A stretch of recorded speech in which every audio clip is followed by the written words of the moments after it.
주영석 기자의 뉴스 속으로. 뉴스 속으로는 예방과 치료의학도 최고, 리퍼도 최고, 시니어 어르신들에게 서울 메디칼 그룹이 최고, 서울 메디칼 그룹 제공입니다. 실리콘밸리 뱅크와 시그니처 뱅크가 잇따라 파산을 하고 크레딧 스위스가 UBS에 인수돼 은행 위기감이 고조되고 있는 가운데 도이치방크 주가가 또 폭락하면서 위험한 모습을 보이고 있습니다. 푸틴 러시아 대통령이 우크라이나 인접 국가 벨라루스에 전술 핵무기를 배치하기로 전격 결정해 핵전쟁 가능성에 대한 우려가 커지고 있는데 푸틴 대통령은 특별할 것이 없다, 미국이 하는 대로 똑같이 한 것이다 라고 일축하고 있습니다. 네타냐후 이스라엘 총리가 사법계획을 내세워 사법부를 축소하려고 하자 이스라엘 내에서 반정부 시위가 커지고 있고 미국도 심각히 우려하면서 경고하고 나섰습니다. 주영석 기자. 안녕하십니까. 지난 금요일에 아직 도이체방크가 위기를 맞은 것 같습니다. 예, 그렇죠. 유로 시장에서 은행주들이 급락하는 그런 그 상황이 지난 금요일 벌어졌는데요. 특히 도이체방크의 하락세가 두드러졌습니다. 한때 14% 이상 떨어지면서 위험한 징조를 보였고, 그 CDS 크레딧 디폴트 스왑이 200bp 이상 폭등해서 위기를 나타냈습니다. 이 CDS는 그러니까 한국말로 하면 신용 부도 스왑이죠. 기업 부도 위험 등 그 신용을 사고 파는 파생 상품입니다. 그러니까 그 채권 발행사가 부도 등으로 인해서 어려움을 겪을 경우에 손실의 일부 또는 전부를 보존하는 그런 성격의 스왑이라고 생각하시면 되겠고요. 이 거래를 하다 보면 그 은행들 같은 경우 금융에서는 이제 거래가 중요한데 이 대출을 하고 이럴 때 위험이 따르잖아요. 위험이 있게 되면 그 위험에 대비해서 자본을 충족을 해야 되고, 그래서 위험한 상황에서 그것을 헤쳐나갈 수 있는, 그러다 보니까 어떤 거래를 하게 되면 딜을 더 이상 할 수 없는 상황, 그래서 그런 딜을 계속할 수 있게 만들어준 게 바로 이 CDS, 그래서 기업이 망할 때를 대비한 보험 성격의 신용 파생 상품이라고 생각하면 되겠습니다. 그런 CDS가 200bp 이상 올랐다는 건 이건 그만큼 부도 가능성이 높아졌다는 거죠. 그래서 이 도이체방크의 CDS가 지난 주말 200bp나 뛰어 올랐습니다. 뉴욕 증시에서도 그래서 7% 넘게 빠지다가 3%대 빠진 것으로 마감이 됐는데, 이 요즘 은행 위기설 속에 이 도이체방크도 좀 심각한 위기를 맞고 있는 것으로 이렇게 보여집니다. 네. 그러면은 도이체방크 주가가 이렇게 폭락한 것을 우리가 어떻게 이해를 하고 네. 어떻게 해석을 하는 게 좋을까요? 뭐 투자자들이 역시 그 유럽 은행 산업에 대한 불신을 보여줬다, 이렇게 볼 수 있을 것 같아요. 예. 그래서 스위스 정부가 최근에 그 크레딧 스위스 부도 위기를 UBS와 합병으로 이제 처리하면서 넘겼는데, 그러니까 뭐 거기에 대해서 미국 정부나 유럽 연합 또 유럽 각국들은 그 크레딧 스위스 위기를 넘긴 것으로 여겨서 잘 됐다, 좋은 일이다, 뭐 이렇게 얘기를 했지만 네. 그건 이제 정부 입장이고요. 정부는 어찌 됐건 더 큰 은행에 넘어갔으니까 잘 됐다는 식으로 얘기하지만 일반 투자자들은 그렇게 보지 않는다는 거죠. 그래서 유럽 은행의 위기가 해결된 것이 아니라 잠시 미뤄진 것이다, 이렇게 지금 시장에서는 판단을 하고 있고요.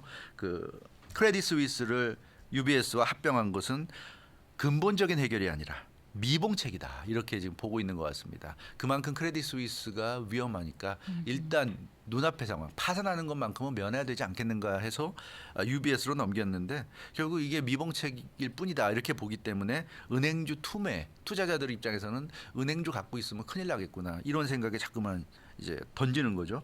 그러다 보니까 은행들이 계속 지금 어려움에 처해 있고, 이제 그 중에서도 최근에 위기설이 많이 나돌았던 도이체방크 주식을 많이 던진 것으로 이렇게 지금 나타난 겁니다. 네, 이 유럽 은행들이 이렇게 힘들어진 건 무슨 이유일까요? 역시 가장 중요한 이유는 금리 인상이죠. 금리 인상입니다. 뭐 이 시간에 말씀드렸죠. 미국 은행들이 힘들어진 것도 결국 연준의 금리 인상 때문이라고 그랬는데, 금리 인상입니다.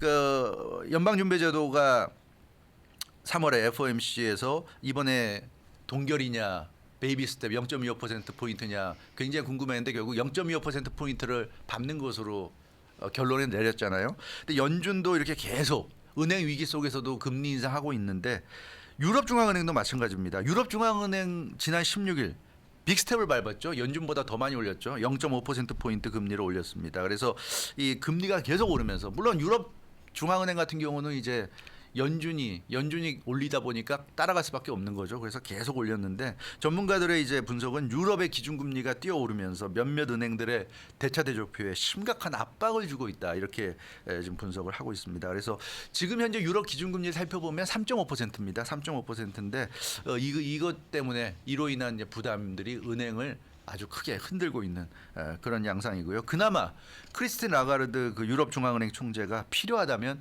유동성을 제공할 것이다 이렇게 언급하면서 다소 좀 수습이 된 것 같은 느낌인데 어찌됐건 지금 미국도 그렇고 유럽도 그렇고 지금 은행들의 상황이 많이 지금 심상치 않은 그런 모습입니다. 네, 그런데 유럽 은행과는 그 미국 은행과는 가와 비교를 해봤을 때 좀 다른 면이 당연히 있을 네, 거잖아요. 미국과 유럽이니까. 그런데 미국 은행과와 다르기 때문에 오히려 위험이 더 커졌다 뭐 이런 얘기가 나오는데 그건 무슨 말입니까? 그러니까 미국 은행에 비해서 유럽이 네. 좀 더 다른 면이 있는데 그 예. 다른 측면이 더 위험을 더 가중시키고 있다 이제 그런 분석인데요.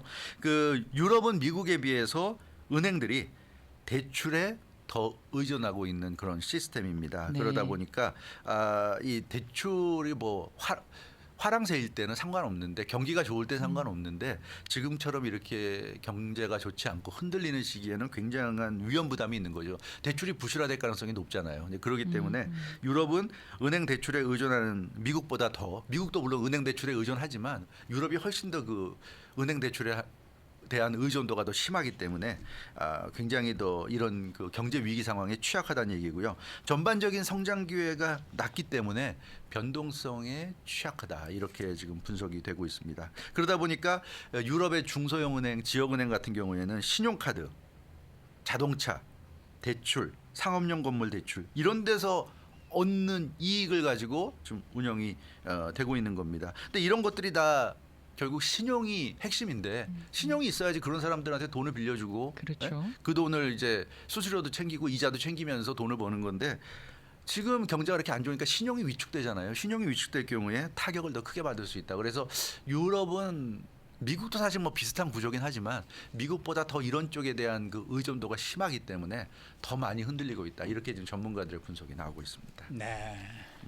자, 우크라이나 전쟁과 관련해서 러시아가 전술 핵무기를 전진 배치하기로 결정했다. 네. 이래서 지금 우려감이 커지고 있는데요. 네, 오늘 뭐 일제히 이 소식이 탑뉴스로 나왔는데요. 러시아 이 전술 핵무기를 우크라이나 국경 지역에 지금 배치하겠다는 얘기입니다. 지금 배치했다는 건 아니고 이제 배치하겠다는 결정을 내렸다는 얘기인데 네. 블라디미르 푸틴 대통령이 그 벨라루스에다가 전술 핵무기를 배치하겠다고 그랬죠. 벨라루스가 우크라이나와 국경을 접하고 있는 국가 아닙니까? 그래서 우크라이나 쪽으로 러시아의 전술 핵무기가 전진 배치된다. 이제 그런 의미로 보시면 되겠습니다. 근데 이제 블라디미르 푸틴 대통령은 미국 중심으로 한 서방 동맹이 우크라이나를 굉장히 지원하고 있잖아요. 네. 강하게 지원하고 있는데 여기에 이제 맞대응하는 성격이고요. 러시아가 가진 가장 큰 무기는 역시 핵무기죠. 세계 최대 핵무기 보유국 러시아가 이 전술 핵무기 배치 카드를 꺼내들은 그런 상황이라고 할 수가 있겠습니다. 일단 뭐 미국은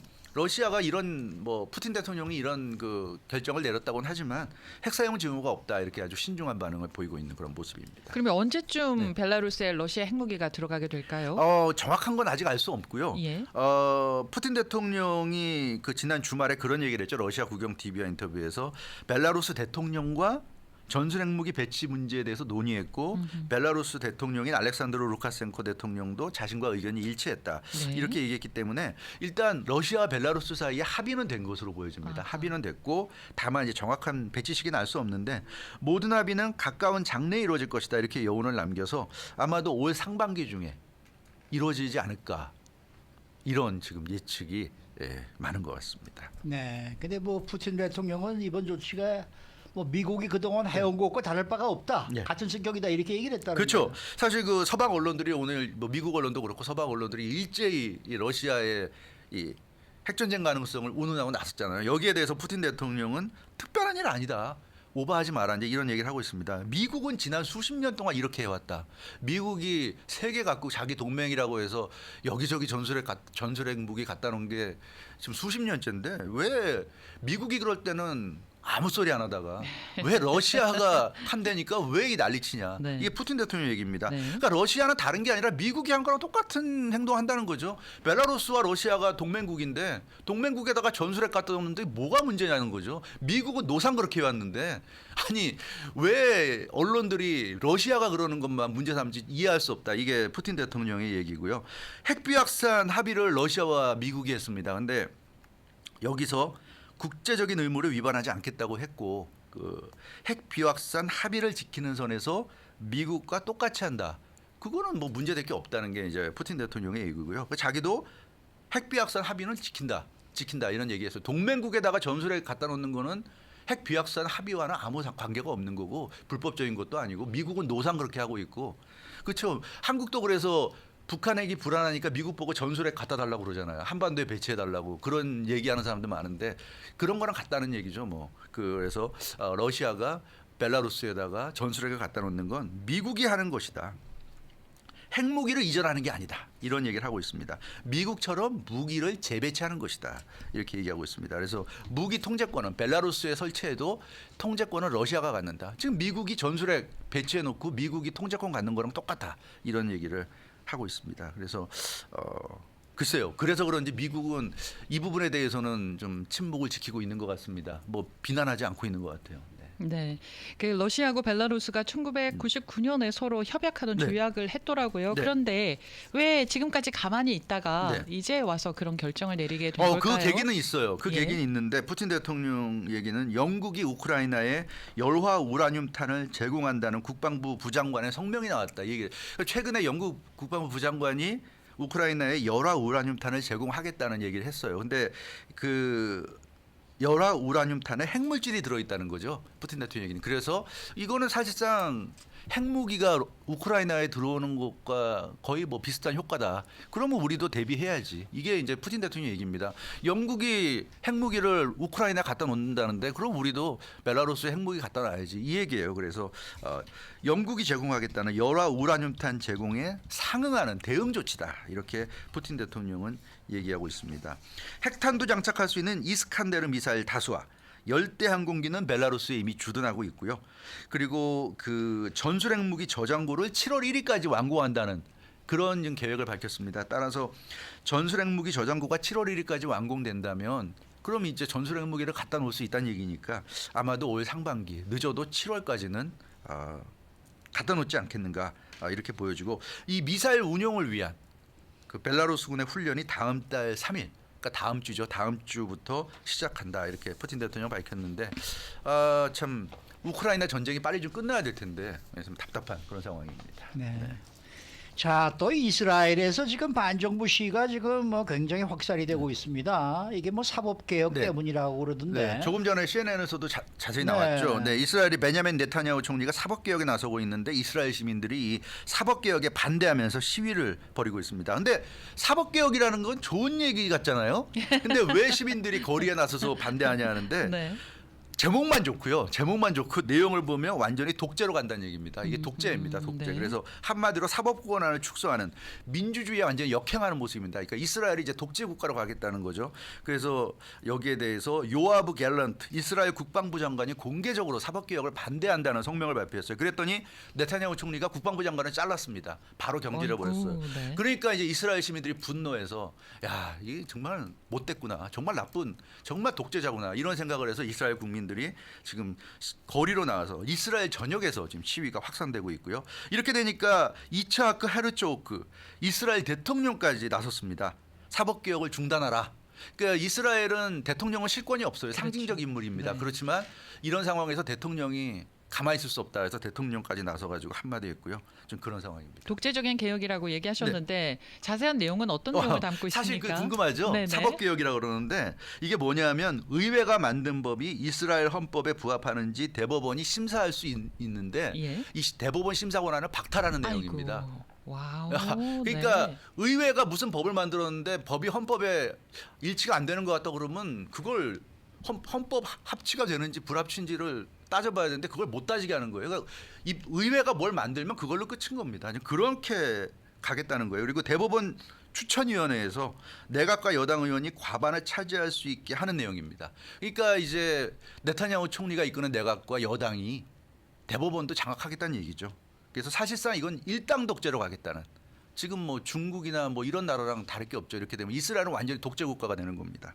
그래서 매우 심각한 수준의 정치적 오태. 더 이상 우리가 이제 이스라엘을 민주주의라고 부를 수가 없어요. 이렇게 되면 완전히 이건 독재 국가죠. 그래서 이스라엘의 네. 시민들이 지금 거리로 쏟아져 나오고 있는 그런 상황이라고 할 수가 있겠고요. 뭐 미국도 지금 뭐 이스라엘에 대한 비판이 좀 나오긴 합니다. 네, 그렇습니다. 조금 더 해야 된다라는 얘기도 나오고 있고요. 네. 네. 지금 미국이 이스라엘의 가장 강력한 우방인데 요즘 미국이 이스라엘을 많이 비판하고 있어요. 그만큼 이스라엘에 문제가 많은 국가입니다. 많은 예. 거예요. 네.